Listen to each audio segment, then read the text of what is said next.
Arniel, welcome to the Strong Wealth Podcast. I'm excited to chat today. For everybody listening, Arniel is a CPA, he's a Bitcoiner, and today we're going to be talking about how you can give less money to the government. So we'll get into some strategies, we'll get into some scenarios, but first I just want to start with your background so people can know, why should I listen to this guy in the first place? Sure thing. Thank you for having me on, Mitch. So my name's Arniel Sia, and I am the founder of Open Path Finance. We are a tax advisory and outsourced accounting group that focuses on helping our clients save taxes so they can pay less to the government, keep more money in their own pocket. And so I've been running this now full time for about a year and a half, and it's been great because we just finished tax season. It's April 23rd as of this recording. April 15th just happened last week. And so I've been able to now see the full cycle just going into this full time with us creating a strategy and plan for our clients in reducing their taxes, and then actually seeing that flow through into their tax return and the actual numbers and the calculation and the fulfillment of that. So it's been a great journey being able to help our clients in this. Wonderful. Love it. So let's go ahead and dive into the hottest topic of the day. At least this is the talk that I see all over Bitcoin X. A lot of people throwing it out on YouTube as well, talking about the benefits, the tax benefits of buying Bitcoin miners. Now, I don't want to start too deep into the whole, want to build up to it. So one, why is buying Bitcoin miners even beneficial in the first place? And then we can work our way to understanding why they're beneficial or how they get there and who it might be a good fit for. Yeah, sure thing. So before I even get into the topic of Bitcoin mining itself, let's take a step back and look at the picture here. Really, what we're talking about here is taxes. One of the worst topics that people can think of in their mind. People generally do not like paying taxes. They're frustrated and upset of where their tax money is going to. And with the rampant money printing, inflation, it almost feels like, why are we paying these taxes in the first place? And so I've had hundreds of conversations over the past year with clients who have shared these same sentiments. And just knowing you and the type of clients that you bring in, and the Bitcoin ethos, I can only imagine your clients have some similar frustrations as well. And so the whole reason that we exist at Open Path Finance, what keeps me up at night and what gets me going is, how can I help these families in protecting their wealth, protecting their money, so that they can keep more in their own pocket, and rather than the government using it, spending it, because I believe ultimately the individual, their family, they know what's best for their use of the money and not the US government. And so really what this whole discussion and topic is about is, what are ways and strategies that I can reduce my taxes so that I can better put that money to use? Awesome. Now, to go into the Bitcoin mining itself. So, um, this strategy opened up last year because of the new tax bill that went into effect. And one of the major items that got the internet abuzz last year was bonus depreciation. Bonus depreciation has been around for decades.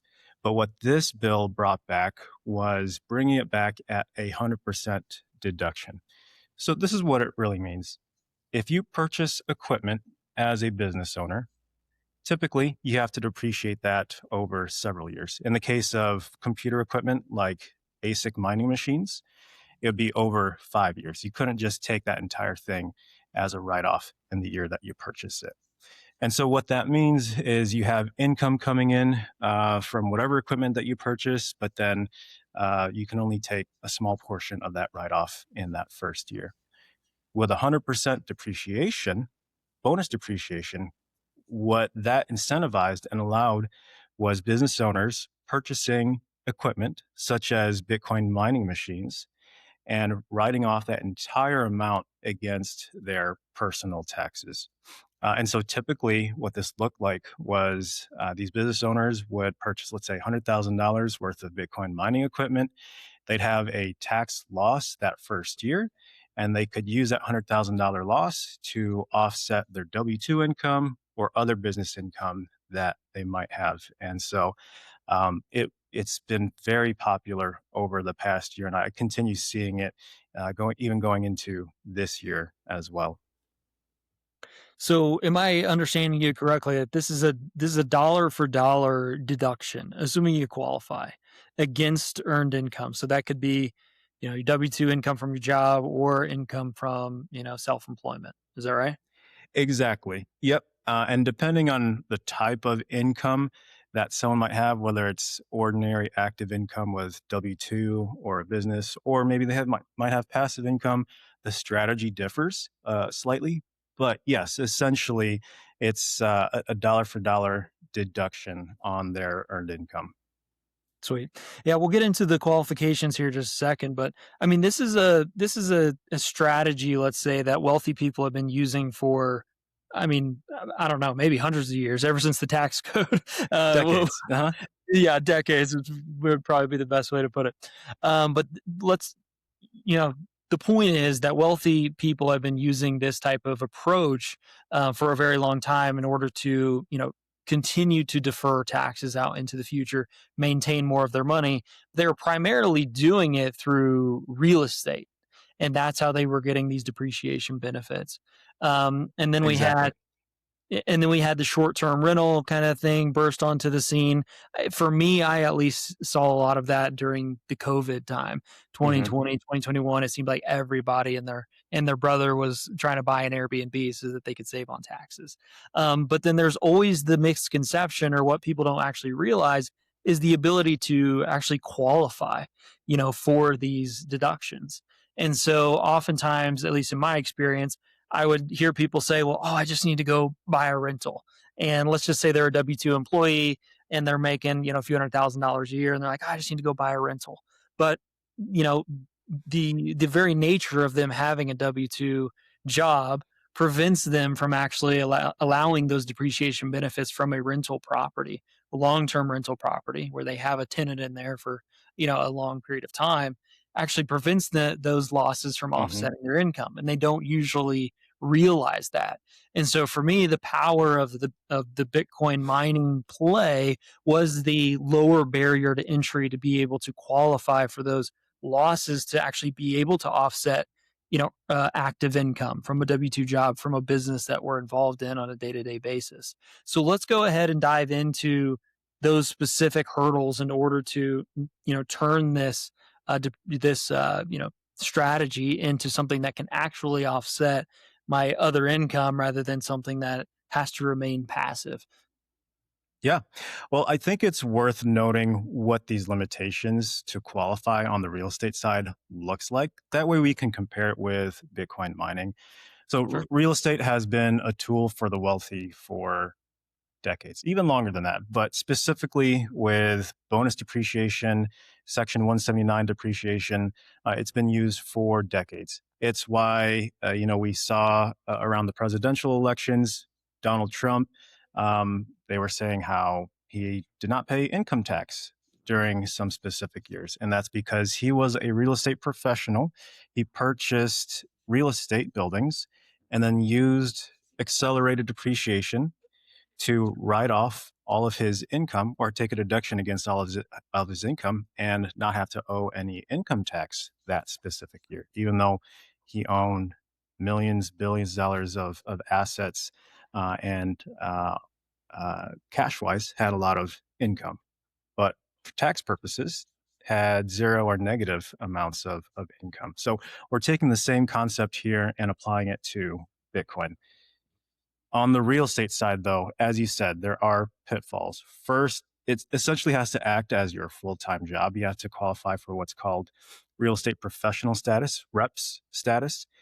And that means you need to have at least 750 hours in the real estate industry.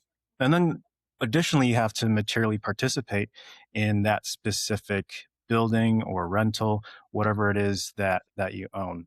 Um, and so it's very hard for someone who's not already in the industry to get that, almost impossible. You mentioned short-term rentals. So that was a loophole that got opened. And essentially, what people need to know about that is they didn't need real estate professional status, so they didn't need the 750 hours. All that they needed was material participation, which we'll go into here in a little bit because it's important for Bitcoin mining. So it opened it up a lot for individuals. Um, and so, but then you ran into issues with tenants and financing, and then making sure that it did qualify as a short-term rental, which meant 7 days on average or less per visitor. Um, and then you dealt with financing, and then just the illiquidity of the real estate itself. Now let's contrast that with Bitcoin mining. You don't have any tenants. You're not working with banks typically, not working with different debt covenants. You're literally buying a piece of equipment, a computer, and then it's doing the work for you. Now, in order to qualify for this, you do need what's called material participation.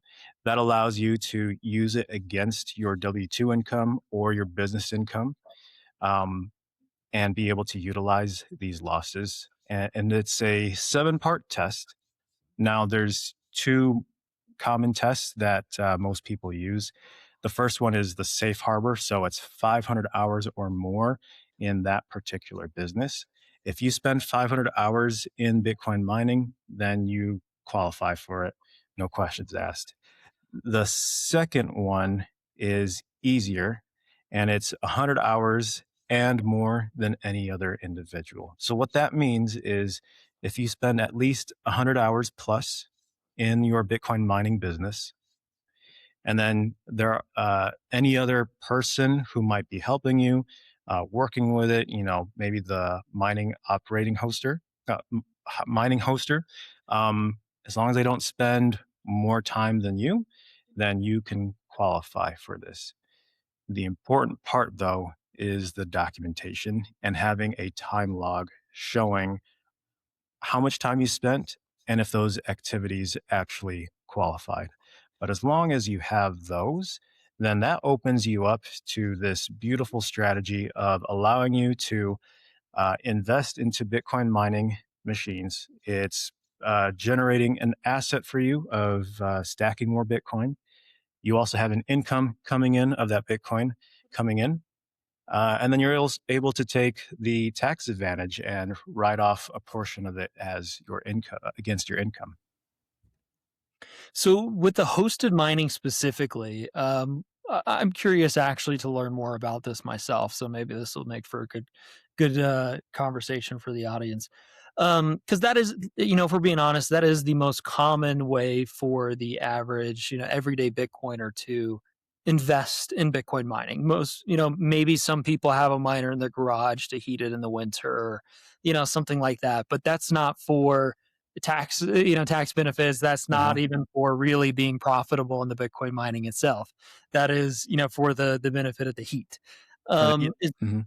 yeah, and so, the hosted mining with that, it's made it a lot easier and accessible to be able to get into Bitcoin mining, and with favorable, economics, we'll say, because, a lot of these hosted mining providers have access to a lot more, cheaper power than, I might at my house, or you may have listening. Um, and so the economics are better. They get bulk discounts on the mining equipment, so they probably can get it to you cheaper. The end consumer, um, and so they're plugging this in for you and letting it run. What what is that? What does their participation really look like outside? I mean, does the fact that it's running on their property mean that they are participating as long as it's up and running? Like, that there's no downtime, then 24/7 they are participating in this, because then obviously, everyone who is investing in it would not actually qualify, because they would never be doing it more than, the other party, the hosted party. So what specific tasks, I should say, qualify for the actual host as being involved? And then, in addition to that, then what is the most typical, easiest path maybe for the everyday Bitcoiner to be able to, I guess, what tasks are they Mhm. doing that actually count towards this 100 hours? Yeah, sure. So that is a big sticking point. And as this strategy was being unfolded last year, quite a few of us were having discussions. What does this look like for the Bitcoin miner, someone who's wanting to invest, especially within a hosting environment? And uh, so, one thing to keep in mind with these hosted operations, typically their involvement is upfront installing the machines on in their data center if they're not already installed. And then once it's plugged in, their involvement is fairly minimal. There might be some tickets that are opened with maybe they have to make a repair, something got shut down, but their involvement is fairly minimal throughout the rest of the year. So it's really an upfront activity for them. Now, for the person investing itself. The important thing here to note is we want to make sure that it's being ran as a business in order to qualify for this as business deductions.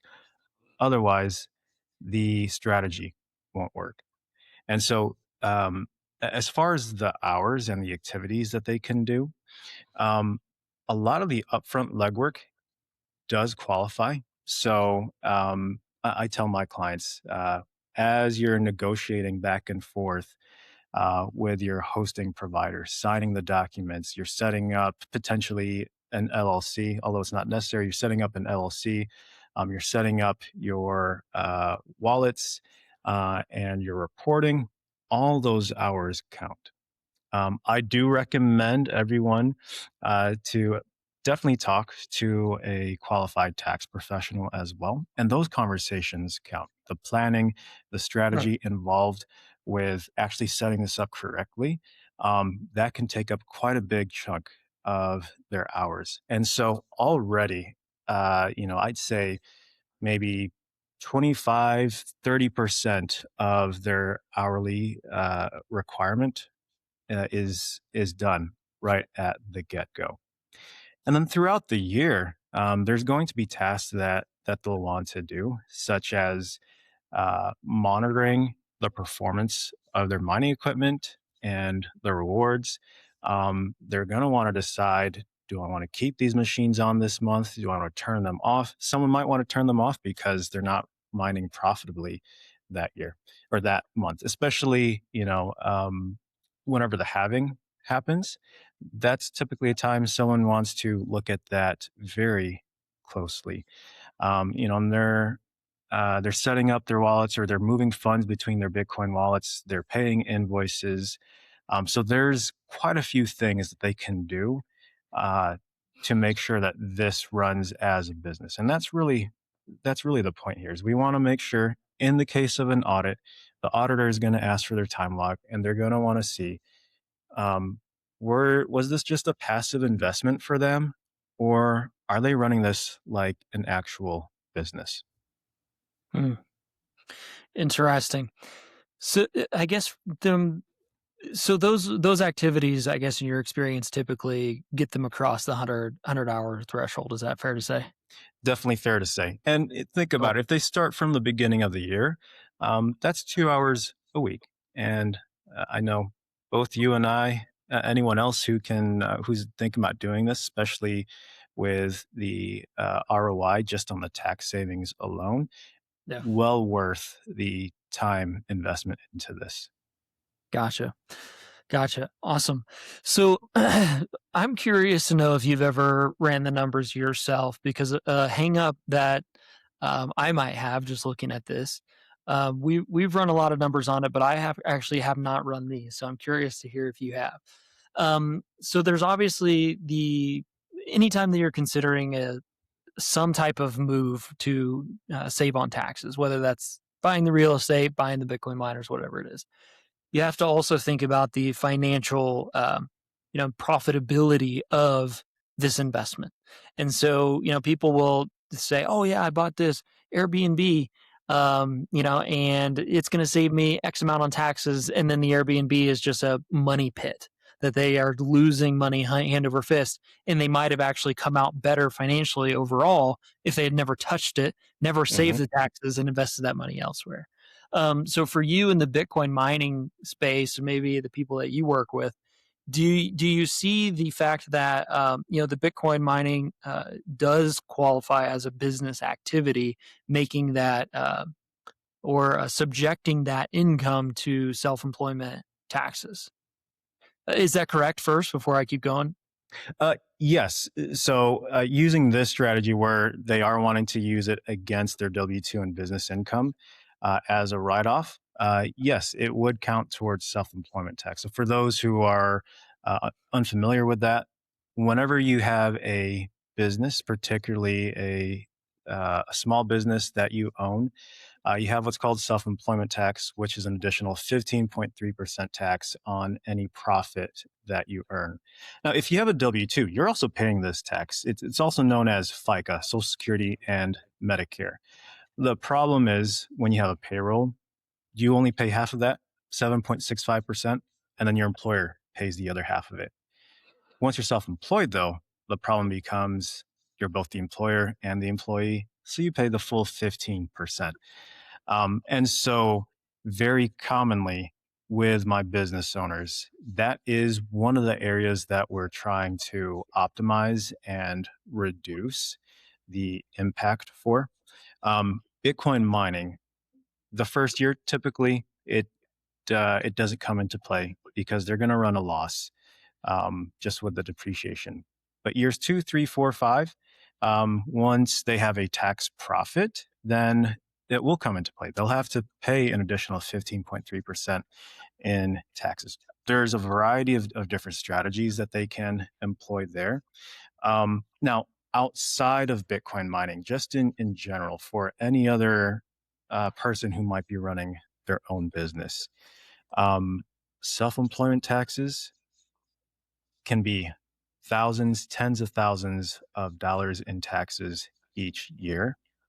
And one of the potential strategies there is converting your LLC into an S corporation. It's not a magic bullet. It's actually very complicated because it adds additional cost and compliance. There's an administrative burden, and you have to continue to qualify and make sure that you aren't disqualifying yourself from having the S corp. Um, but for certain people and certain industries, the S corp definitely makes sense. Within the Bitcoin mining, however, typically some of the strategies that we see there, though, it might not make sense depending on how big of an operation they're running. And so a lot of times they're running this strategy on rinse and repeat, where they're buying miners one year, they're gaining a profit, and then they're using those profits to buy more machines the next year as well to reduce the tax burden. Mm, gotcha. So you're saying by the time that the self-employment taxes would kick in on a profitable Bitcoin mining operation, they can use that profit to just basically put it right back into Bitcoin miners and get the as long as 100% bonus depreciation hangs around, get the dollar for dollar deduction. Exactly. Exactly. Gotcha. So that deduction then eliminates the profitability and the self-employment taxes in addition to the federal income taxes and state income taxes too. Correct. Yep. Yeah. And Hmm. again, what we're doing is we're reducing taxable income. At the end of the day, that's what we're trying to do here.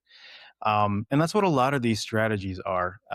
With whether it's real estate or Bitcoin mining, a lot of people recently have been getting into oil and gas mining as well, which is, I think, in parallel with Bitcoin mining, since they're both in essentially the energy markets, the energy industry. That's really the game that both of these investments are playing, and so Yes, that's essentially what we're doing with each of these strategies is let's reduce our taxable income. Now, maybe some of the audience might be interested in how do we prevent that income from being taxable in the first place? Is that maybe an area that you want to go? What do you mean by that? Uh, Pre-tax retirement accounts. Gotcha. Well, before we go there, I think it would be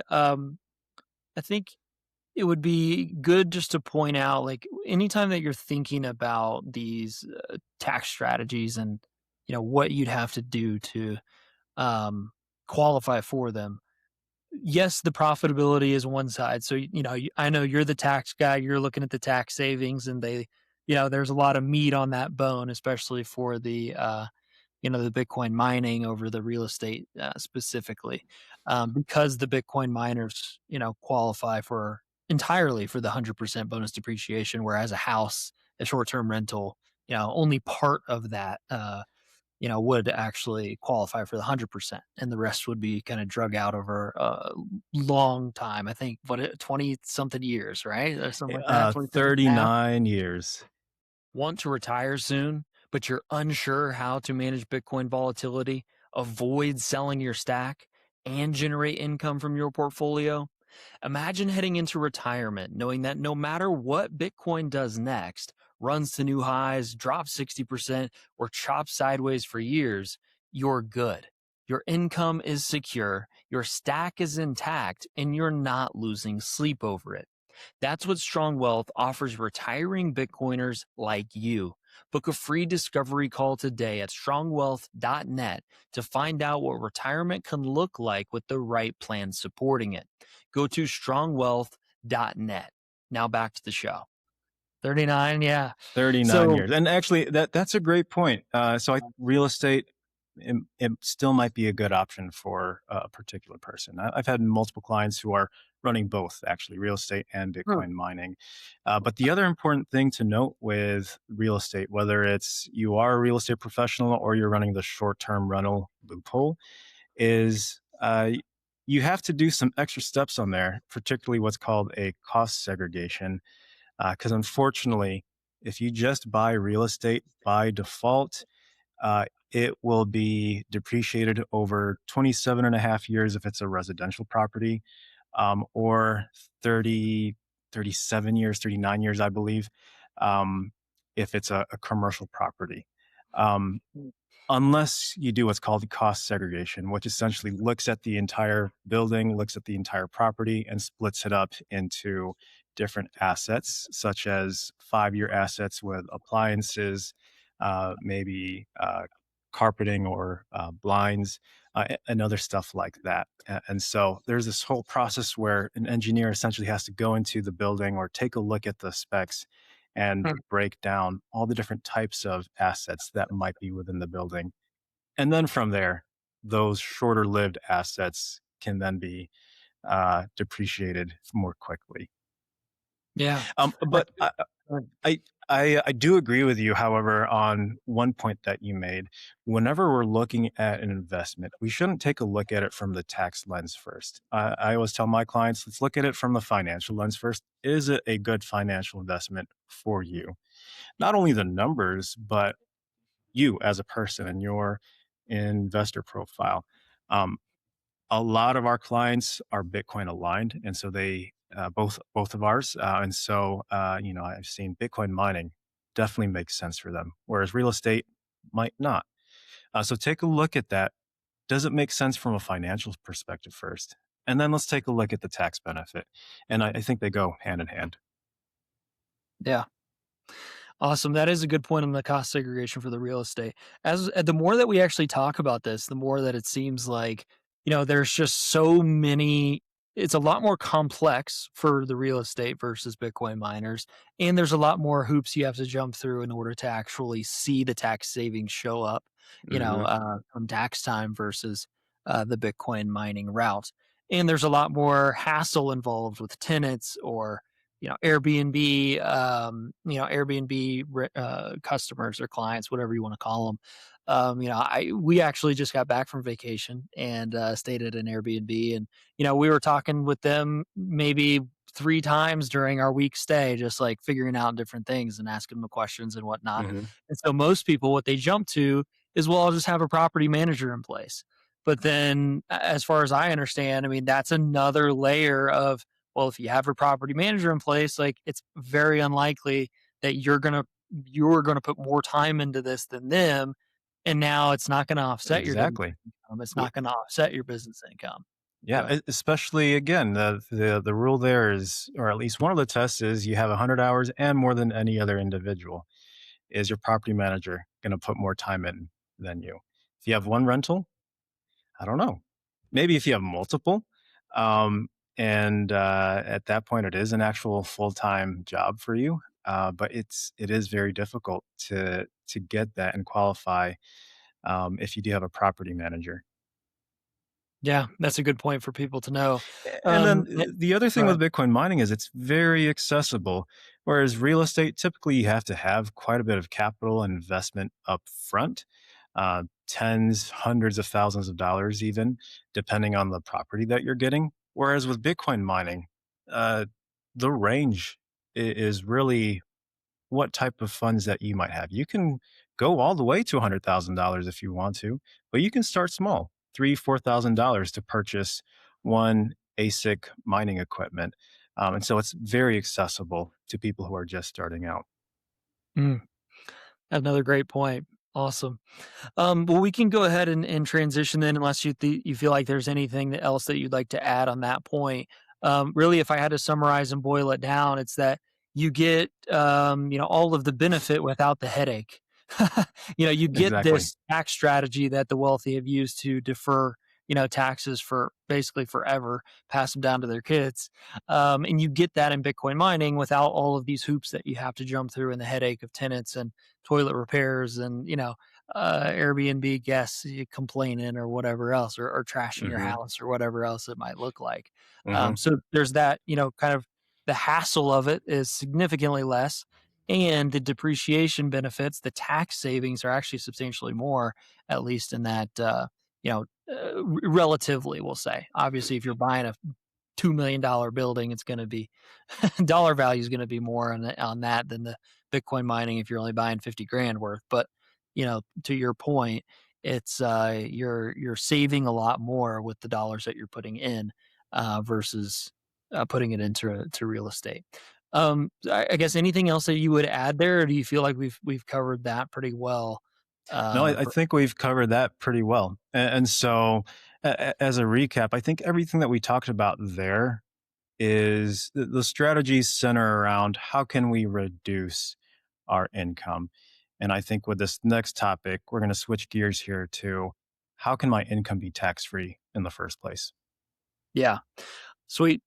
Maybe this might be a part of it, but I'd actually like to go first to the one big beautiful bill that came out last. It was last year, right? Was it Last in year. the Yeah. fall of last April, year? May, right around there. Oh, really? Okay, so it's Hmm. almost been a year now that actually came out. Thought it was sooner for some reason. So obviously, everybody, thinks Trump is saving them a lot on taxes with this bill, but it really, is that the truth? What I want to talk to you about is, what were the most impactful changes that you're seeing with your clients? I mean, like you said, now you've had a full cycle of, okay, this bill came out. You probably did some strategizing around this, the changes with your clients. What needle movers were actually there from that bill? Yeah. Here's a surprising thing. So, um, I think one misconception, or one thing that was touted there, was that these taxes would be sweeping and would help the everyday man. And I do agree there's some truth in that. But if we take a look at the policies that got put in place, for example, no tax on tips, no tax on overtime, and other smaller items like that. In theory, they sound good. Yeah, I'd love to not pay tax on any overtime pay that I get. But when we really take a look at it, there are items that really don't move the needle much on on taxpayers. And there ends up being a lot of limitations when it comes to those items as well. And so, really, the biggest items that were on there are one, bonus depreciation, like we said, brought it back to 100% and indefinitely. And then also, we have what's called the state and local income tax or state and local tax cap, where it increased. So, if you're someone who itemizes their deductions, you can write off. Previously, you were able to write off up to $10,000 on state taxes, property taxes, and whatnot.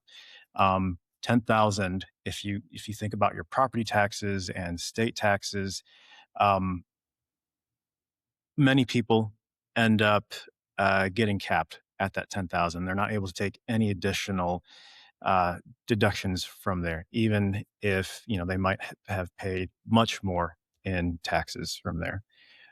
Well, now with that state and local tax SALT, as they say, SALT increases, it's increased to $40,000. And, preparing tax returns the past few months, I've seen many more people being able to hit those upper limits now. And so for moving from a $10,000 cap to a $40,000 cap in the deduction, that's a good $11,000 potentially in tax savings there, especially for high income earners. So I'd say the one big beautiful bill, really, who ended up benefiting were your high income earners and business owners, especially with the bonus depreciation. It always seems to end up that way, huh? It does, yeah. Well, But if we're being fair though, I mean, when you make more money, you're gonna pay more in taxes, and so relatively, you're probably gonna be able to save more in taxes just by mhm. the nature of making more money. But what were you gonna say? Yeah, I was gonna say, I don't want to downplay, uh, the savings for those who don't fit into those categories, but I think it's important that people do get informed about taxes. They don't need to know everything, but I do think as part of their financial planning, and the way that they're thinking about their investment mix and their income. They do need to know some of these strategies and, at least at a high level, understand how it could potentially work for them, and then find a good tax professional, someone who can strategize and plan with them to reduce their taxes throughout the year. Because as nice as some of these deductions are, it does take a lot of intentionality to be able to benefit from them. Yeah, absolutely. So that is a big jump from 10 to 40K for high income W2 employees for sure. But for business Definitely. owners, there was always a workaround for that, the pass-through entity tax election, especially helpful for people in the higher tax states, New York, Hawaii, California. I think are the bigger ones off the top of my head. Is that just something that is still helpful for business owners to still implement that workaround, or are you seeing that the increase in the cap actually makes it less necessary or impactful? Yeah, it depends. So, I think every business owner should reevaluate that with their CPA, with their tax preparer, because, and a quick background on that. So, when the limit was at $10,000, many states allowed it so that they could pay their own personal tax through their business, personal state tax through the business, and then that qualified as a deduction at the federal level as well. So, like you said, the states, high taxing states, that definitely benefited business owners. Now, with the tax limit increased to 40,000, sometimes it doesn't make sense anymore. It doesn't make sense to have that extra burden and compliance requirement in order to do that. So it's really a matter of where are you and what state, how much income are you making. So definitely something for each business owner to take a look at. Gotcha. And if your CPA never mentioned that workaround before the cap got raised, you might need to look for a new one. So maybe you should reach out to Arniel instead of the current guy that you're working with, because I know that was a needle mover previous to the cap being raised for people in these higher tax states that are making some good money in their businesses. Mhm. Um, all right, so we've got the bonus depreciation being permanent, we'll say. Obviously, if a future administration could change that, but the reason why that was a big deal is because in Trump's first term, just to fill everybody in, he implemented the 100% bonus depreciation, but then there was a sunset phase out, and so it went from 100 to 80 to 60 to I don't know if it ever even made it. 40/20 to 0. Yeah. Yeah, it Mhm. was supposed to, but I think he came back for second term and brought it back to 100, and so, Yep. whether that was to pump his own bags or what, who knows? But at the end of the day, it is beneficial for people who know how to utilize it, and so that was a big deal, that Very was big deal. implemented, and changed, especially for the Bitcoin mining space. So we've got that in the SALT tax increase. Was there anything else that you're seeing that was a needle mover for your clients? Those are the biggest things. I'd say one more thing is we have the QBI deduction. That's essentially a small business qualified business income deduction, which allowed 20% deduction right off the top of profit. The reason that came about was your C corporations, your large corporations. Their tax rate, I can't even remember. It was in the mid 30s, I believe, is where their income tax rate was. So all profit taxed at, let's say, 35%. At Trump's first term in office, uh, tax changes brought it down to 21% in taxes. And so, these large corporations benefited from it, and so they introduced what's called the QBI deduction, which essentially evened that out for the small business owner as well, which 20% right off the bat they can take as a deduction. Now there's some limitations on that as well, but the new bill signed last year essentially made that permanent as well. Gotcha. Awesome. That one, it can be a needle mover for the right person. I didn't plan on talking about it, but I feel like maybe it is worth mentioning, because you do work with a lot of business owners, Hmm. and I feel like there are a lot of Bitcoiners that are business owners as well. As that kind of mindset seems to align well with Bitcoin. So on the QBID front, I guess what are the common situations where you see somebody is not maximizing that deduction, and how do you go about maximizing it? I guess one off the top of my head, just to maybe get us started, is they might have an S corp, but they pay themselves like really low salary, 20,000, 30,000, something that that probably not even compliant, if they were to get audited in the first place. But it also, forces them to pay sometimes more in taxes than if they bumped up that W-2 salary. So maybe could you expand on that, and maybe somebody listening to this can realize that, hey, maybe I need to make some changes in order to optimize this QBID. Hmm. So this is an item where it's worth sitting down and actually calculating, because there's essentially I hate to use the word, but there's a game to be played here, especially when it comes to S corp owners with their salary.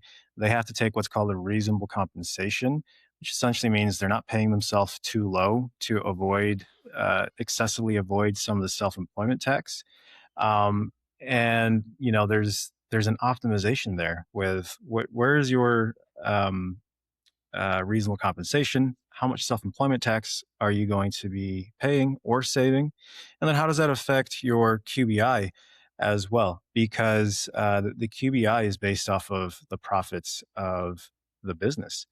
And so definitely something to take a look at as you're going through your planning, and sit down, calculate what does that actually look like, and optimizing for both results there.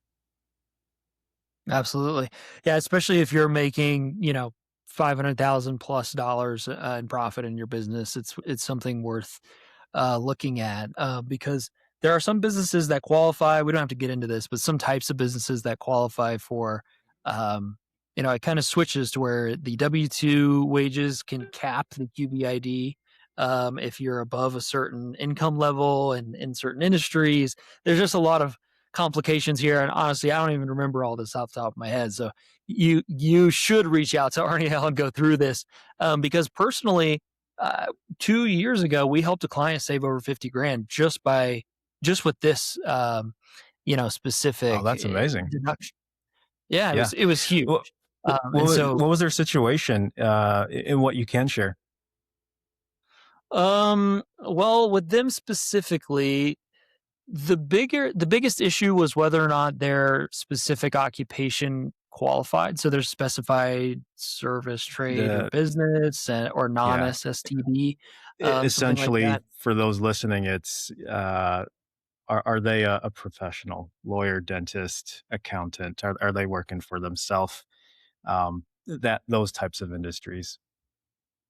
Yeah, I think it's something like, you can correct me because this is all just um, me remembering, and I haven't revisited it in a while.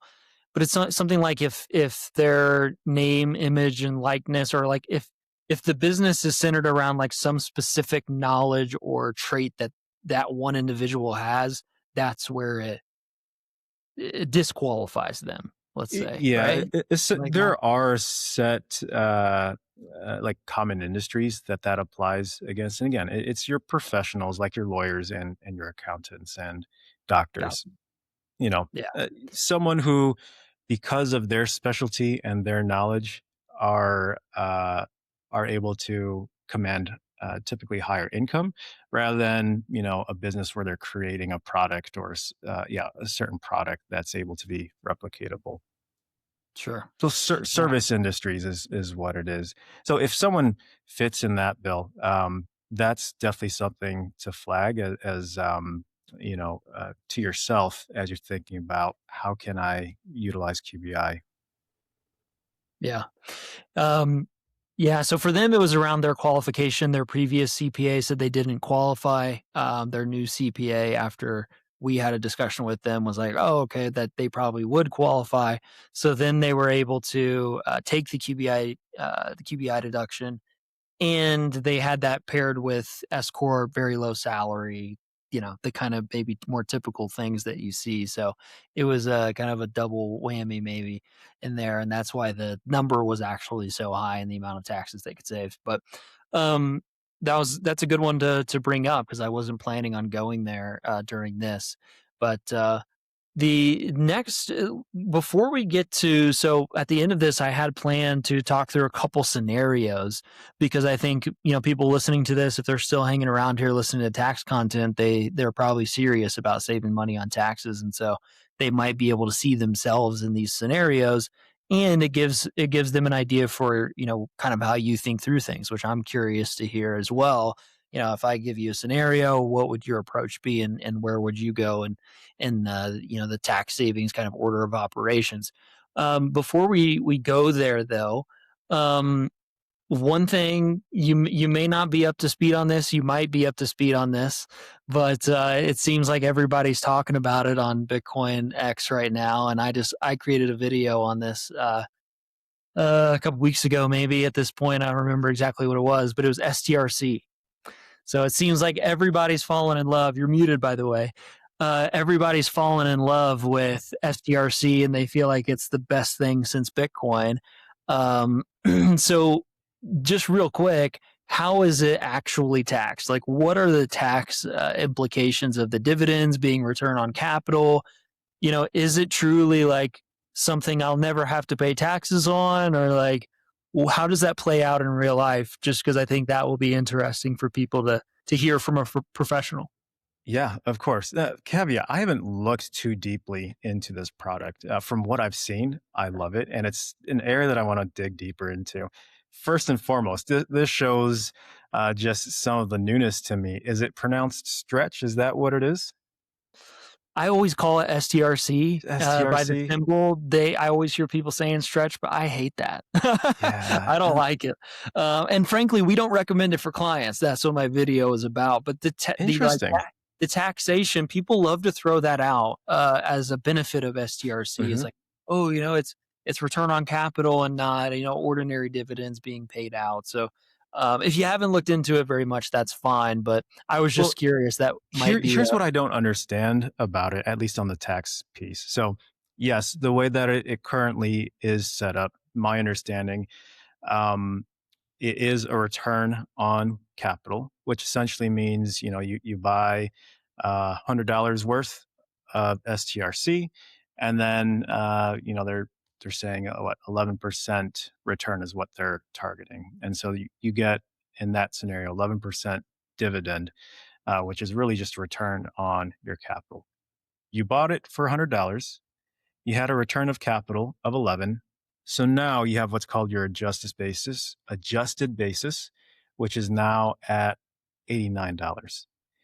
And then another year goes by and it's another return on capital and it reduces by another $11. So now your adjusted basis is 77 or $78. And this keeps going. Now, what happens when you have no more adjusted basis? Any other distributions from there are then taxable. Or what happens if you sell it from there? Your adjusted basis minus your original amount of $100, that's taxable as well as a gain. Now, maybe I'm missing something on there. Maybe adjusted basis increases somehow. But those are the pitfalls there. Yeah. No, I think you're spot on. I just see a lot of people acting like it's completely tax free, and this is some like magical instrument that's been invented. But yeah, just to reiterate, what you're saying is it lowers your cost basis every single time you actually get paid out that dividend. So you may not pay tax on the dividend right away, but your cost basis goes down. So now you have a gain. It's basically an unrealized gain now at that point. Hmm. And then once it gets to 0, the dividends are capital. Is it taxed as a capital gain? Like, it's a realized gain then? Exactly. Yeah, it's a Yeah. realized gain, and then you go into the short versus long term of how that's treated. But if you have $0 in adjusted basis, then that entire amount is going to be taxed. Yeah. And then when you sell, you're gonna get hit with capital gains on the entire amount as well with a Yeah. 0 Hmm. basis. Yeah. Hmm. So, maybe the clarification is it's deferred, it's not avoided. Yeah. Yeah, deferred. Exactly. Cool. Awesome. I thought that one might just be a fun one just because everybody's talking about it right now. But let's go into some sample situations just because, in my opinion, even being in finance, it's like some of these things people throw out, but the next question always is for the people, taking in this content is this right for me? Is this applicable to my situation? Can this Hmm. actually save me money on taxes? And oftentimes the content I see, it's like it's not applicable or it's wrong or it might even be blatantly tax fraud. But we'll put that aside for a little bit. So I want to start with just one typical situation that you said that you see a lot, which is just a W2 employee. It could be both husband and wife. They both have W2 jobs. They're making serious income. Let's say $400,000 plus. So they have a lot of excess cash flow to be able to do things with. Say, save on taxes, invest, whatever it might be. Um, let's say they're already maxing out their pre-tax 401k. So that's the only thing that they've really heard of that they're able to do to save money on taxes, we'll say, and they have been maxing that out, both of them. And so they've got this income, they're maxing out the 401k, they come to you and they're like, is there anything else that I can do to save on taxes? Where does your mind go first in order to maybe save some for them? Yeah, sure thing. The first thing I'd say is think about, why are you maxing out your 401k? Is that the best use of your capital and what Mm, you're trying to do? Um, with my clients, So I go by the Sovereign CPA on X just as my handle. But what that ends up bringing, as far as a mix of clients for me, is I have clients on one end who are very conservative and are maxing out their 401ks, maxing out their retirement accounts, and then I have clients on the other side where they're totally against that. They don't want Yeah. any money into these pre-tax accounts. They want to be sovereign and they want to control it. I understand both sides, but I think there's definitely a happy middle ground there, or a mix of strategies to be had here. And so, personally, I was actually, when I first got into Bitcoin around 2020, my mind got totally flipped, and I'm not sure what exactly happened. I got super convicted into Bitcoin and gung ho, and was like, yeah, I'm going to put all my money into Bitcoin. I ended up, this was COVID era, so at that point they they removed the early distribution penalty. And so at that point, I was like, it only makes sense for me to take my money out of my retirement accounts and put it straight into Bitcoin. I think that ended up working out. But today, uh, people who end up doing that strategy, they'll have a early withdrawal penalty of 10%. And then it's also considered taxable income to them as well on top of that. Um, there's better ways to do it, especially if you want to get more money into Bitcoin. We can do it inside retirement accounts now, and those have been available to us past couple of years. So I'd say for there's different profiles here, but for the everyday, let's say someone has a W-2. That's the mix of income that they have. Um, First and foremost, get the free money with your employer match with the 401k. That's typically what I tell people first. Get that, and then don't put any more into that. Let's move to the next bucket, and that would be potentially a Roth, Roth IRA, or Roth 401k. Um, and the reason for that is because um, if if we believe where Bitcoin is going to be, and let's say they're younger, right? They're in their 20s and their 30s.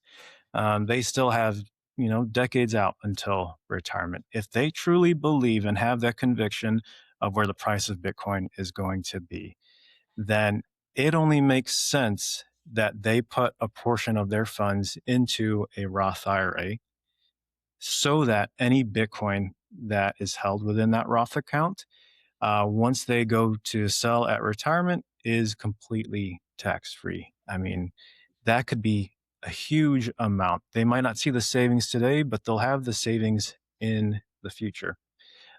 And those, again, who are more, they're against having money in these accounts. One thing to note is that contributions into a Roth, they can be taken out penalty free. At least the contributions themselves. So that's one important caveat to note for them.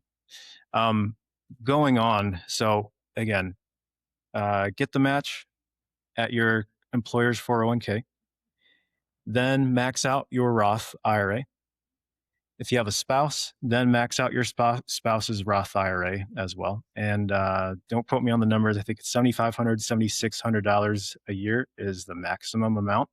Um, and so, like at those amounts, it only makes sense to max out your Roth IRA, especially if you're a higher income earner. So max out both you and your spouse's Roth IRA, and then where do you go from there? Um, the next thing I would highly recommend is take a look at your medical accounts, and specifically HSAs. I think HSAs are a highly underrated tool that not many people are using. And by the way, there's a company out there. They're called Sound HSA. They have what's now a Bitcoin related HSA product, which is amazing. But whatever HSA product that you end up using, HSAs are an amazing tool for the average American because it allows you to contribute tax free. So any contributions into the HSA reduce your taxable income. Any growth, so you can invest into the HSA, stocks, bonds, or even Bitcoin, depending on the HSA provider. And that growth is tax free. And then anytime you use the funds in there to pay for medical expenses, it's tax free as well. So I think it's a highly underrated tool for people. And so after someone maxes out their Roths, I typically recommend put the money into an HSA, um, and that'll do you well. And if you don't end up having those medical expenses, if you end up using a Bitcoin related HSA account, those funds will continue to grow tax free for later in life when you might have some medical expenses, or you want to start taking better care of your health and use it at chiropractors and some of these more preventative health providers as well. And then from there, with the HSA, then you have a few different options. You can invest into the 401k again, get some of that pre tax benefit. You don't have to pay tax on that. Or go into some of these other investments that we said earlier. But that's typically the flow and optimization that I like to tell my clients. How do you Gotcha. see things, by the way? Well, to your point earlier about, is maxing out your 401k the best move?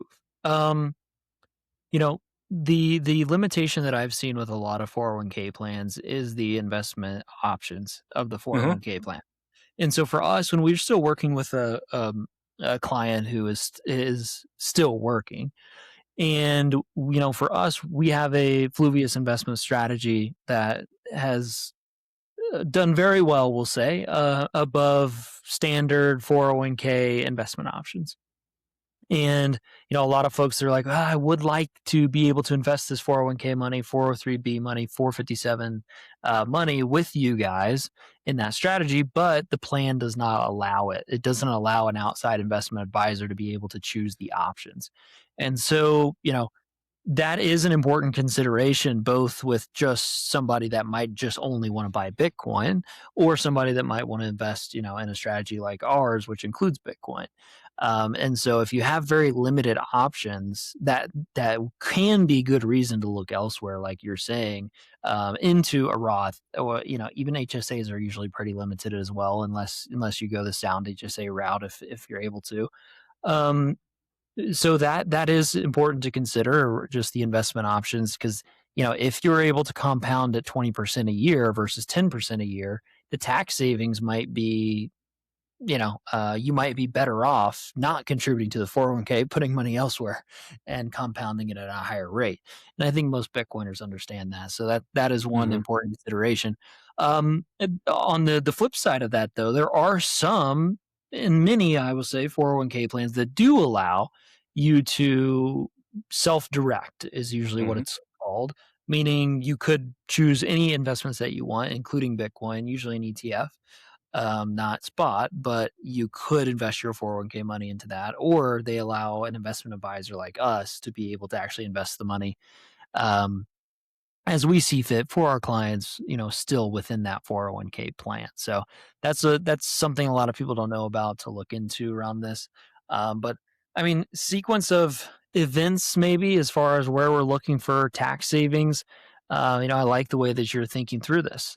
To be honest, I think most people, they will be able to reach that HSA maxed out position, and then they have more to be able to invest.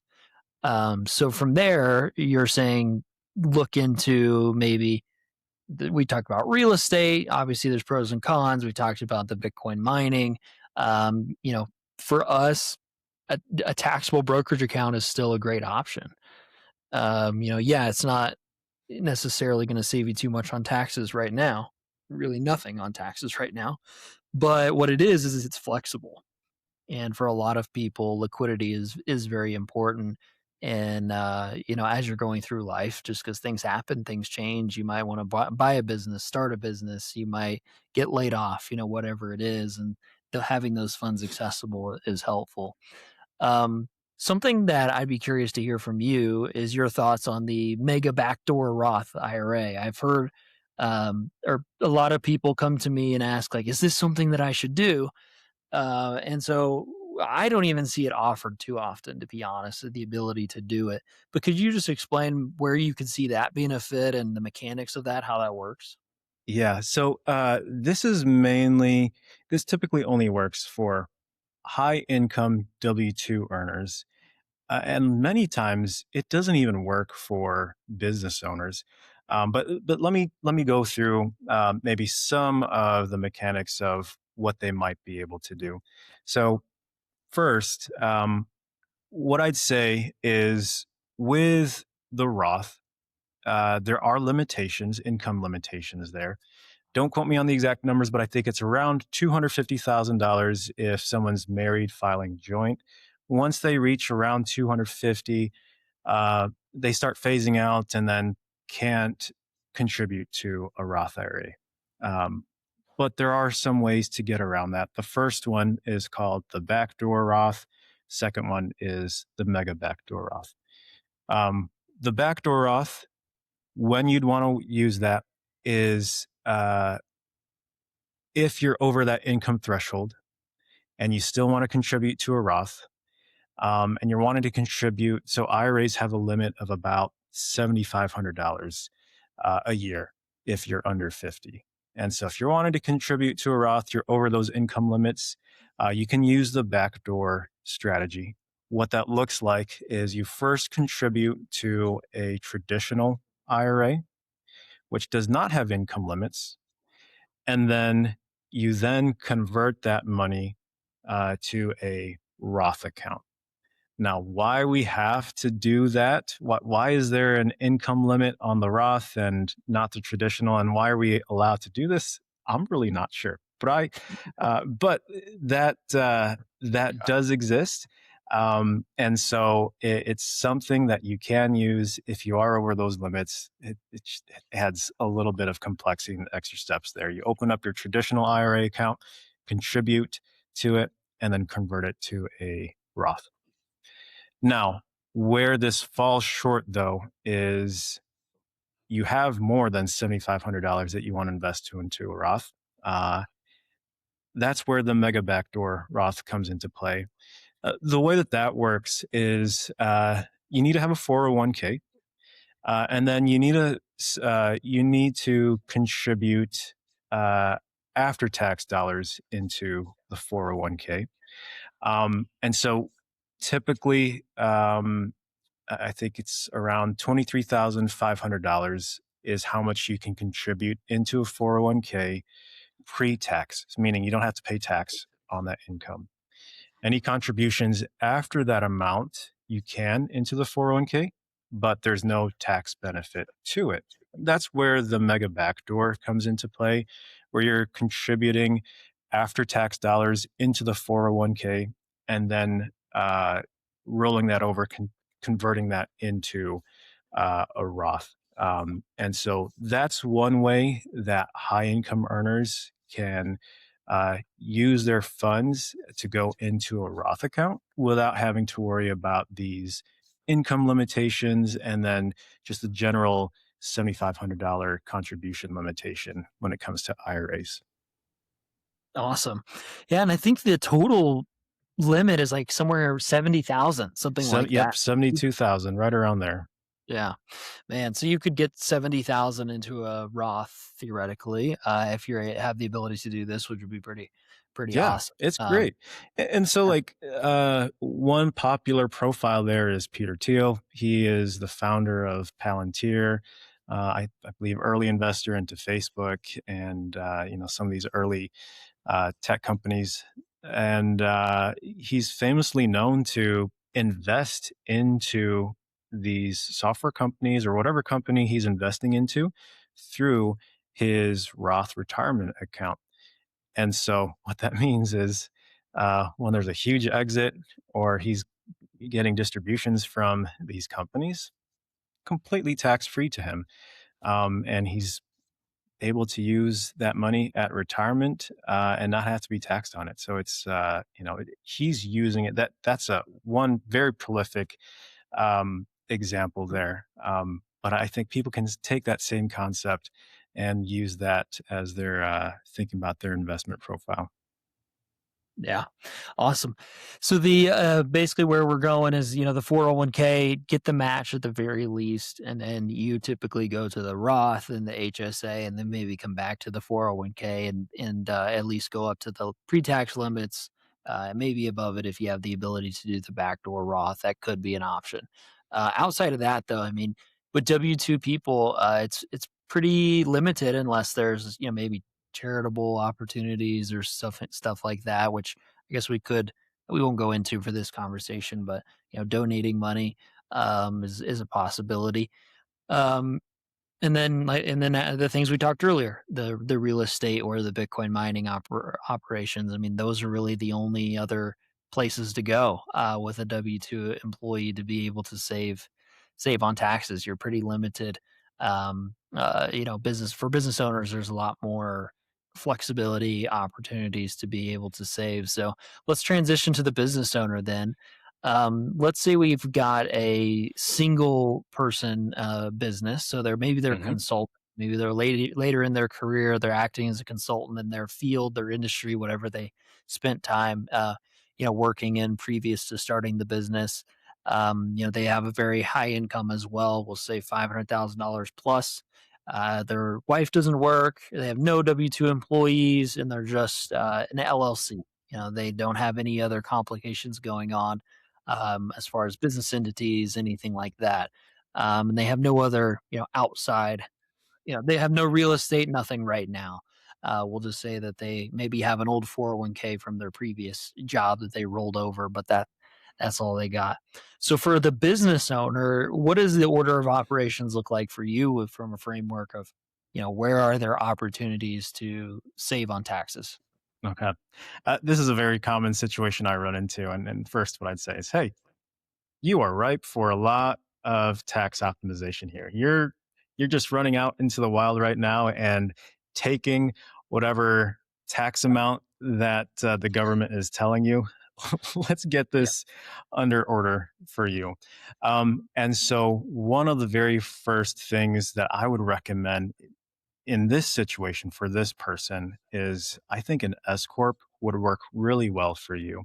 We mentioned it a little bit before, but the magic of this strategy is so that $500,000, that entire amount will get taxed self employment. Now, I don't want to go too deep into the weeds here, but right around $167,000 in income, Social Security tapers off, but they're still paying after that some sort of FICA tax, even going into the $500,000 range.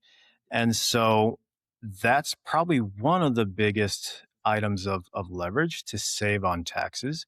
The reason for that is if you have a small business, a single member LLC, um, you get taxed on that self employment. But if you have the S Corp, you have essentially two roles. An S Corp is a separate entity, and you're required to take a salary on there. But what you can do to optimize on the self employment tax is that salary, that's the only portion that has that quote unquote self employment or FICA tax that you're paying. And so if you think about it, let's say, full gamut here, this is how much income that business owner has. Instead of paying the full self employment tax on the entire income, they're only paying it on a portion of it. Um, and that's by determining a lower reasonable salary, reasonable compensation for them. They pay the self employment on that part. And then the remaining portion is a distribution. Distributions, you don't pay self employment tax on that. So that could save quite a bit of taxes for that individual. Um, that's one area. Now, with the S Corp, there are a lot of other planning opportunities and items to know about. Um, so there's a lot more stringent rules when it comes to that. Uh, One of those items is you have to have essentially what's called an accountable plan. Um, an accountable plan is essentially a protocol, a document that you put in place at the company to reimburse yourself, or the business owner to reimburse themselves of the business expenses. Unfortunately, when it was just a small business, um, they could have same bank account that they're using, and they're at the end of the year, they are finding deductions to write off against their taxes. You can't do that anymore within an S corp, at least not as easily, because reimbursable expenses without this accountable plan in place, unfortunately, is considered taxable income unless you have a specific policy for reimbursable expenses and how often you have to submit those. And so that's an area of planning opportunity for a client to know. Essentially, they have to, there's a few rules as far as providing the documentation and then reimbursing themselves within a reasonable timeline, typically 30 to 60 days. But that also now with an accountable plan opens up a litany of other different expenses that they can take. They now can have home office deduction that they're taking against their income. So, a portion of their home, whatever the square footage of their office is, they're able to take that, the depreciation of their home office, a portion of their utility bills, electric, maintenance of their property, just to name a few of them. And then you have your office expenses that this person might not be taking advantage of, internet, computer, and other items like that. And then here's one of the most highly debated items out there is the Augusta rule.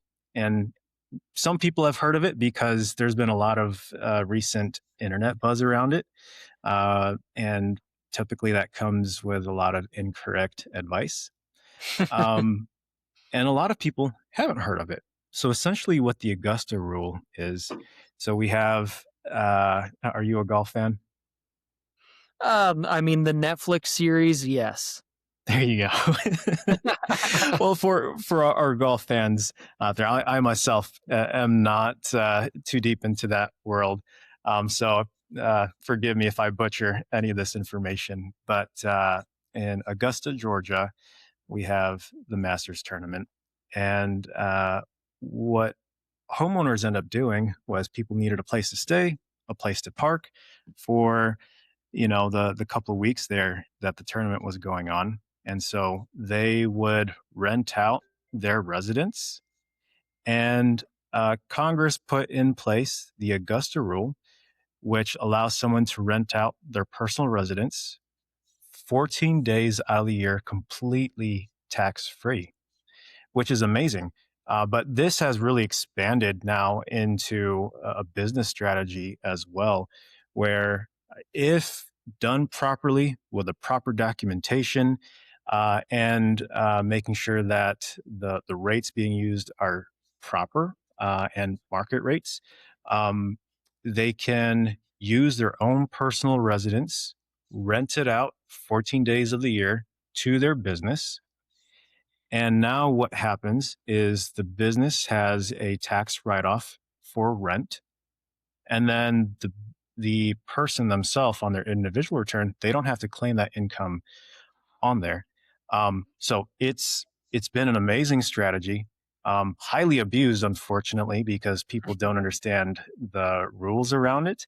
But you could save thousands, tens of thousands of dollars um, when using this properly. Yeah, my business partner Jacob, his previous employer, the business owner, they would have a employee retreat uh, at his house, at his At his property house. Hmm. regularly because they were all remote workers and he had a nice place in California, and so they would all fly in and spend some time at his house for that. I could see this type of scenario like a consultant, maybe they could have their clients have a client event or something regularly, at their Definitely. house, something like that. A- Um, And Go here's ahead. another thing with that. So, one strategy I recommend to almost any of my business clients is a board of directors or board of advisors. And really, what this opens up. So, if you think of any other well run organization, corporation, they have a board of advisors, a board of directors. They're meeting quarterly at least, talking about business, planning, strategy. And the reason I love this specific strategy is typically my clients, they will use family members as part of their board, maybe a spouse, maybe some parents, brothers, sisters, friends, Mm, and they will use them and be a part of the board. And this does a few things. One, it gets their family members and even children potentially involved in the business, learning about the business, growing together, making these decisions. But also, because it is a legitimate business expense, they can potentially go out and travel to a destination to have this board meeting.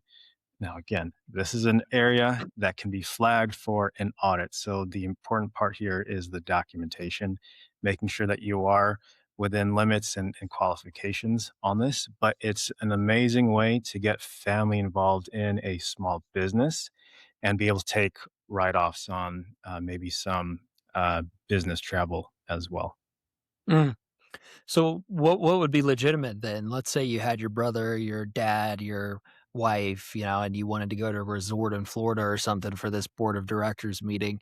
I mean, could you maybe say you're there for 3 days, and if you meet a couple hours each day to talk about things, would that make the entire trip a write off?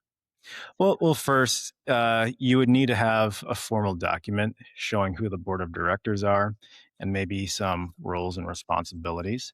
And you would want to make sure that you do have um, uh, meeting minutes. So, what you talked about during the board meeting.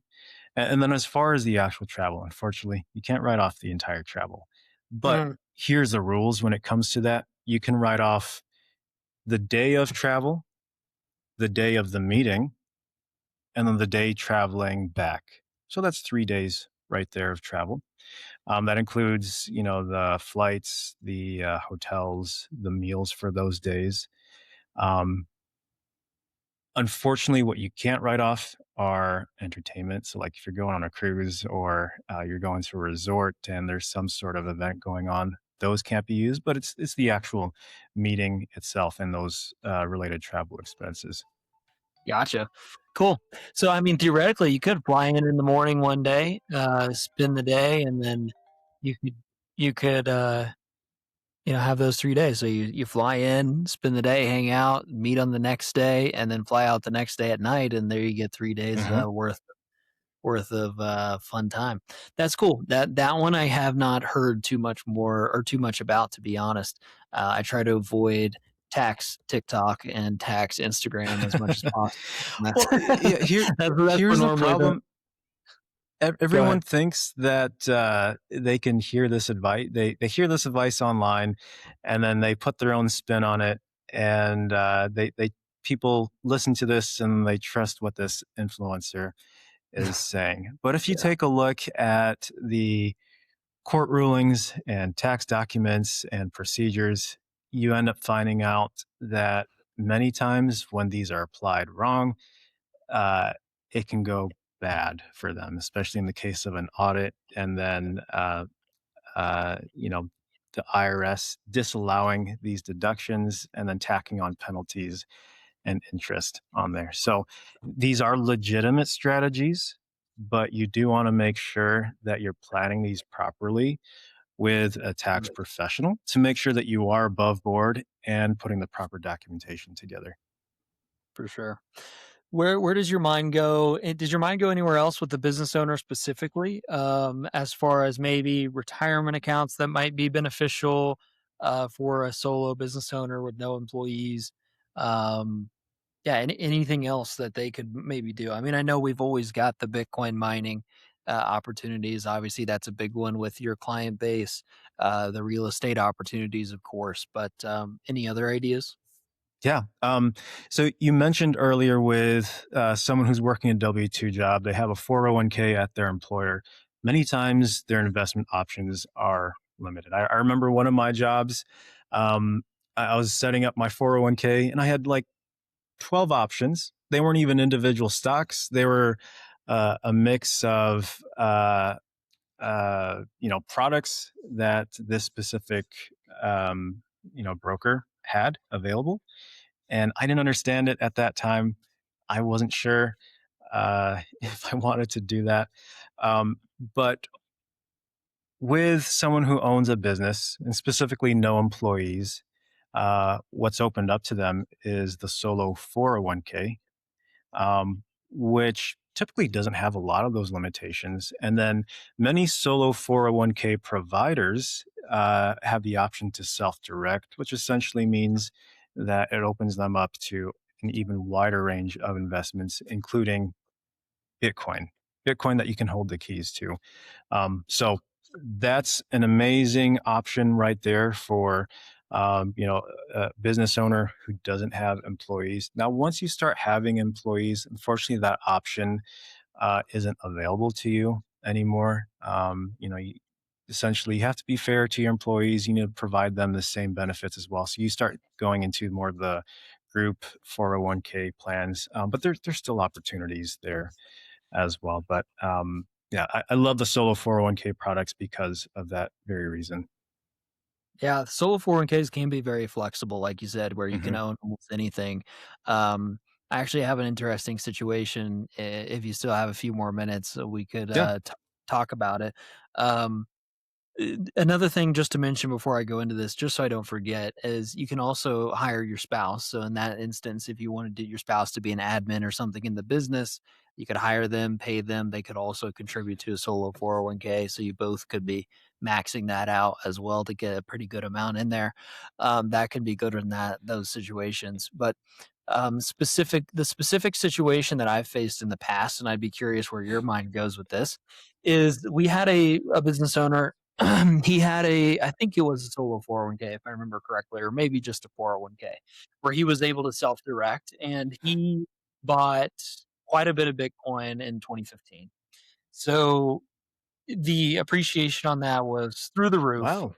He's very young, Hmm. uh, and well, I say very young. I think 40s, we'll say. Um, and now he's facing this situation where he's got a significant amount of capital trapped in a pre-tax account, and he wants to try to get as much of that Bitcoin out for multiple reasons. Of course, the future tax Hmm. implications, but also the sovereignty implications that you've hinted at earlier. And so this might be right up your alley here of somebody you might, uh, you know, someone that would work with you and see a lot of benefit, see a lot of value. Where does your mind go? So let's say right now they sold their business, so they're not Hmm. earning any income, but they're living off of their assets, and they want to get a big portion of this Bitcoin out of the 401k structure, but they want to minimize the tax on that as much as possible, but still do it as soon as possible. So there's a Hmm. balance, of course. Yeah. Um, where does your mind go as far as potential ways to offset the tax impact of taking that Bitcoin out? Yeah. This one's interesting. I think there's a few different options here. Option one is straight take out the money out of the 401k account.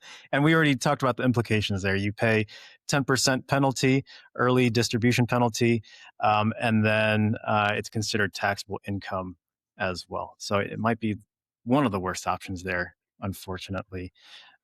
They have the option now of putting it directly into Bitcoin outside of a retirement account, but then they're paying a heavy price for it, a high price for it. Uh, the other one, which I think is available to W 2 earners as well, is many people don't realize this, but if you have a 401k, you can take a loan out from it. And so, what that looks like, it's typically the lesser of 50% of your 401k balance, or $50,000. So whichever one is less. So potentially up to $50,000. Someone could take a loan out of their 401k. Of course, there's no penalty with that. Um, and if the goal there is to buy Bitcoin, they take this loan, buy Bitcoin, and then essentially pay off that loan over time. It's essentially if someone is already stacking Bitcoin and we're in an environment where the price of Bitcoin is lower, that is a scenario where it typically might make sense, especially like today, right? We're at well, it's increased a little bit here. We're at about 78K, I believe, but from the highs of 120, 125, um, it might make sense to do that. You can think of it as accelerating your stacking. If you're already putting money into Bitcoin each month, why don't you just take that same amount of money, uh, take the loan, stack the Bitcoin, and then use that stacking money to pay off that loan? Could be a viable option for someone. Um, the other option is what we were saying earlier with the Roth conversion, and putting that into a self-directed Roth account. That way it's tax free into the future. Um, Now, maybe one thing that we might not have said earlier is when you convert from a pre-tax account, 401k account, to a Roth account, unfortunately, it is a taxable event. So you do have to pay, it's considered income, and you pay taxes on that.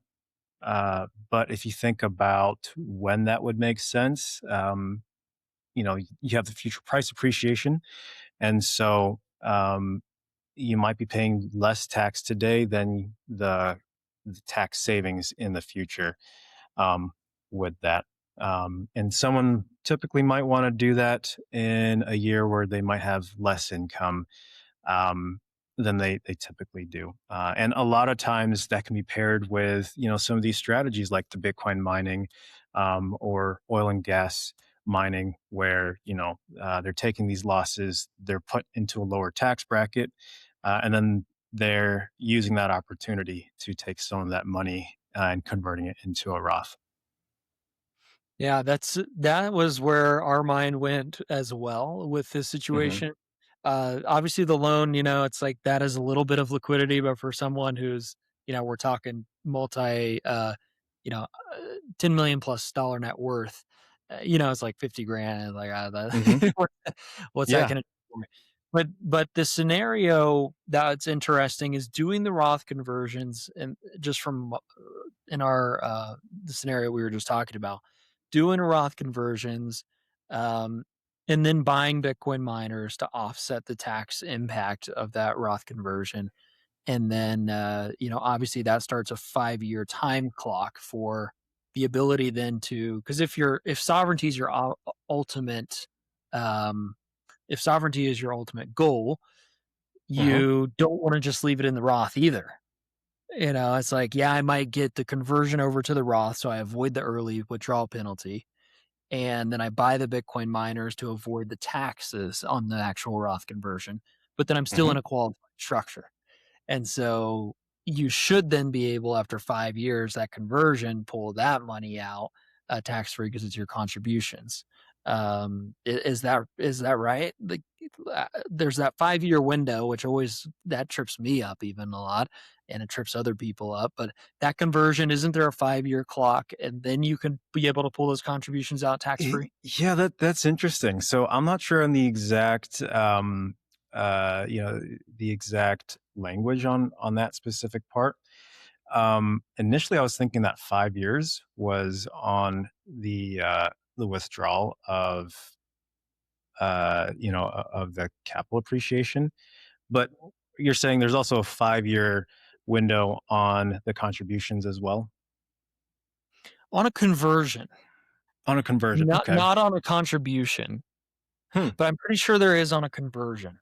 So this is, to be fair, this is something that I haven't, people listening, they might feel like we are reviewing these rules day in and day out, and you're just really not. That's really not what No. you do. It's like you have an idea of what strategies are applicable in what situations, but then you always have to go back and just fine tune the actual, like, limits and exactly. stuff like that with it every single like, almost every time for me. And It's it's like typically when you get into these situations when you start, refreshing your memory and researching them. And then the items, the income limitations and whatnot, they always change every year as yeah. well.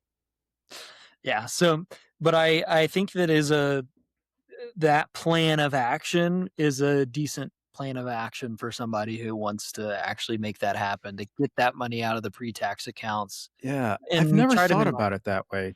So you're to recap, what you're saying is large amount of 401k money to limit the early distribution. Um, you convert that into a Roth. And then to offset some of that taxable income from the conversion, you then invest into Bitcoin mining equipment, for example, take the bonus depreciation. And then the remaining amount of money that you have into there, uh, wait 5 years, and then you can take at least the contributions out penalty free, and then invest into more Bitcoin at that point. Well, it would still be in Bitcoin. You can hold the Bitcoin in the That's Roth. true. You can Hmm. hold the Bitcoin in the 401k, hold the Bitcoin in the Roth, take the Bitcoin out. Hmm. So, I mean, you might have to sell and rebuy, maybe depending on the platform you're using, but I mean, that's not a Hmm. huge deal. But I'm pretty sure that would work out. This guy didn't end up following through and working with us. I think he was kicking tires a little bit more just because he wanted to see what our thoughts were, and we gave him some creative ideas to make it happen, and that was one of them. Was the Bitcoin mining opportunity, and way to Hmm. go about that.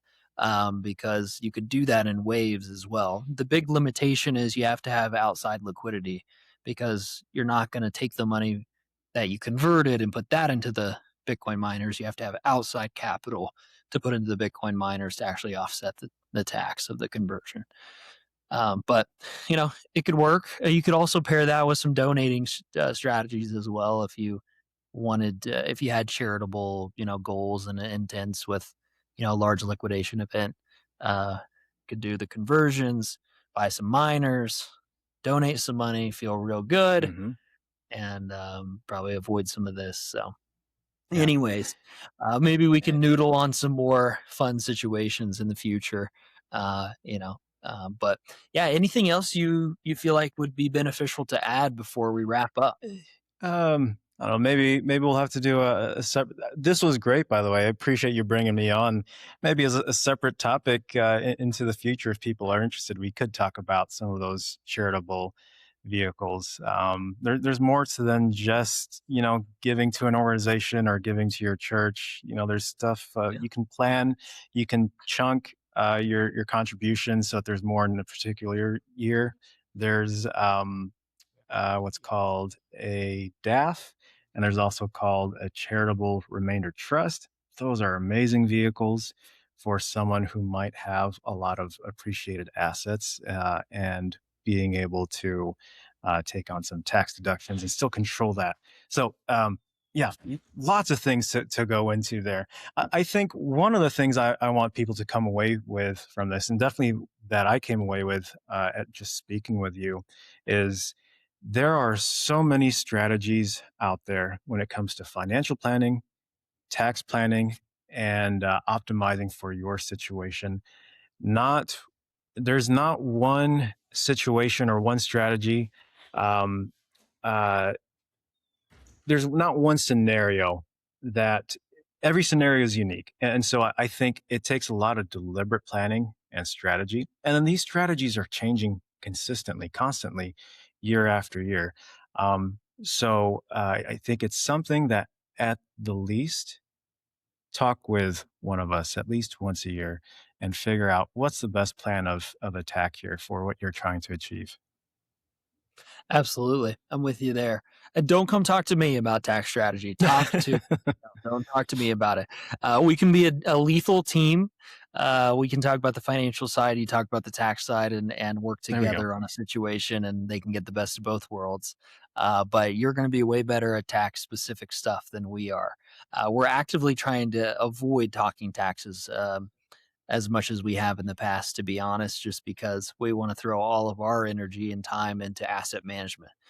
We want to be the ones making money for people rather than trying to save on taxes. Even though, yeah, there's implications around everything that we do when it comes to taxes, but we'll leave that to the professionals, who you're actually a tax professional. We're not, and I feel like a lot of this is maybe a side tangent, but I feel like a lot of financial planners are trying to overtake estate planners. They're trying to overtake tax professionals. They're trying to do it all because they're not good investors. And they have taken the seat of, oh, I'm going to be a passive investor for my clients, but I'm going to do everything else for them, and that's why they should hire me. And we are going the complete opposite direction, where it's like, no, we're going to be great investors. We're actually going to add value on the investment side of things, making our clients more money, compounding their assets at higher rates. And then we'll leave the tax and estate and all the legal stuff to the people that are actually domain experts in that, rather than trying to be, a jack of all trades, like I think most financial planners are trying to be. So, anyways, that's a It side. takes a team. It takes a Yeah, team. that's right. That's right. Awesome. Well, yeah, just tell everybody that made it this far. Tell them about your business, where they can find you, and then we can wrap it up. Yeah. So you can find me on X, Twitter, at Arniel Sia, or my handle on there is Sovereign CPA. And then you can find my business at openpathfinance.com. And if you're interested in speaking with me, head on that website. You can schedule a free call, free consultation there to see if we can help you out with your tax planning needs. Awesome. Thanks for the time, Arniel. We'll have to have another conversation in the future, maybe go into some other types of strategies or specific situations if people find this helpful. But appreciate the time. And I think you're heading out on vacation after we wrap up. So I have, am have a great vacation, man. going to the beach. Appreciate it. Thank you, Mitch, for having me on. Thanks for sticking around to the end. I greatly appreciate it. I'm Mitch, the founder of Strong Wealth, and we help Bitcoiners retire early and stay retired without sacrificing their peace. If that interests you, head over to strongwealth.net to learn more about us and our services. And don't forget to subscribe to the show. We really appreciate you watching all the way through. I'll see you in the next one.